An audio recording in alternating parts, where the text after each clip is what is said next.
എൻ്റെ വരുംകാല മരുമകൻ. നമസ്കാരം. നമസ്കാരം. ജൗളിക്കടയിൽ നടന്നത് അബി എന്നോട് പറഞ്ഞു. അതുകൊണ്ടാ ഈ ഒരു തീരുമാനം. എന്ത് തീരുമാനം? എൻ്റെ എല്ലാ കൺസേണും നീ തന്നെ മെയിൻറ്റെയിൻ ചെയ്താൽ നന്നായിരിക്കുമെന്നാണ് എനിക്കുള്ള അഭിപ്രായം.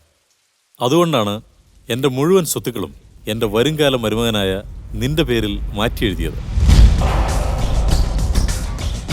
അന്തരിച്ചു പോയ പ്രീമിയർ ചെല്ലപ്പൻ്റെ ഏകമകനായ ആനന്ദ് ചെല്ലപ്പൻ എന്ന ഞാൻ എൻ്റെ ഭാവി മരുമകനായ ഗുരുമൂർത്തിക്ക് എൻ്റെ സ്ഥാവര ജംഗമ വസ്തുക്കൾ ഉൾപ്പെടെയുള്ള എല്ലാ സ്വത്തുക്കളും കൈകാര്യം ചെയ്ത് അനുഭവിക്കാൻ എൻ്റെ സ്വബോധത്തോടെയും പൂർണ്ണമായ സമ്മതത്തോടെയും ഞാൻ എഴുതി വയ്ക്കുന്നു.